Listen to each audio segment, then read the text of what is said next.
जर्रे जर्रे में मेरे मुर्शिद की निगाहें करम है। जर्रे जर्रे में मेरे मुर्शिद की निगाहें करम है। कभी ये नहीं कहना कि उस पर ज्यादा और मुझ पर कम है। कभी ये नहीं कहना कि उस पर ज्यादा और मुझ पर कम है। नमस्ते, मैं सोनल तिवारी आज आपके लिए लाई हूँ एक बहुत ही सुंदर सी कहानी। तो सुनिए। एक समय की बात है। एक बच्चे का जन्म होने वाला था। जन्म से कुछ क्षण पहले उसने भगवान से पूछा, मैं इतना छोटा हूँ, खुद से कुछ कर भी नहीं पाता, भला धरती पर मैं कैसे रहूंगा? कृपया मुझे अपने पास ही रहने दीजिए, मैं कहीं नहीं जाना चाहता। भगवान बोले, मेरे पास बहुत से फरिश्ते हैं, उन्हीं में से एक मैंने तुम्हारे लिए चुन लिया है, वो तुम्हारा ख्याल रखेगा। बच्चा कहता है, पर आप मुझे बताइए, यहाँ स्वर्ग में मैं कुछ नहीं करता, बस गाता हूँ, मुस्कुराता हूँ। मेरे लिए खुश रहने के लिए इतना ही बहुत है, इसलिए मैं कहीं नहीं जाना चाहता।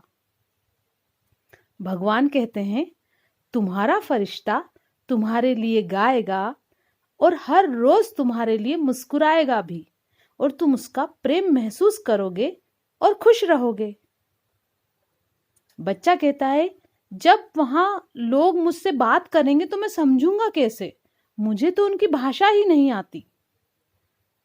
और जब आपसे बात करनी होगी तो मैं क्या करूंगा?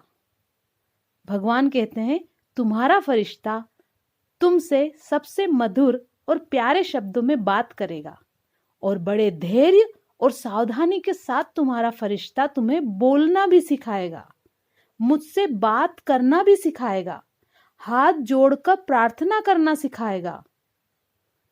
बच्चा कहता है, पर मैंने सुना है धरती पर बुरे लोग भी होते हैं, उनसे मुझे कौन बचाएगा?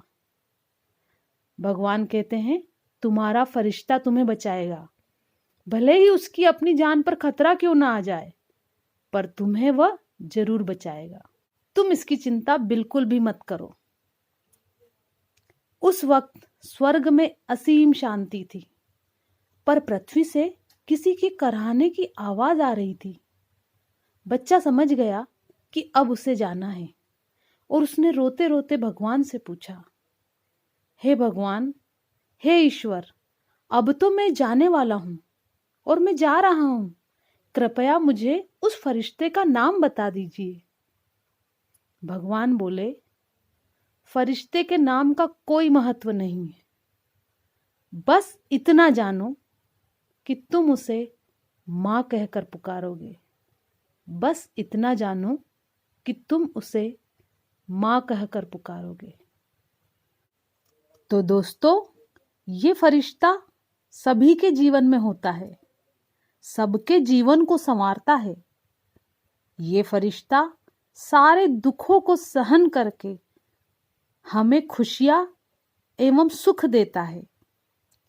इसलिए हमें जीवन में कभी भी उस फरिश्ते को दुखी नहीं करना चाहिए, क्योंकि प्रकृति के नियमानुसार एक दिन उस फरिश्ते को भी भगवान के पास जाना पड़ता है, और तब हमें यह एहसास होता है कि वो फरिश्ता हमारे लिए, हमारे जीवन के लिए कितना महत्वपूर्ण था, हम उसके बिना कितने अधूरे हैं।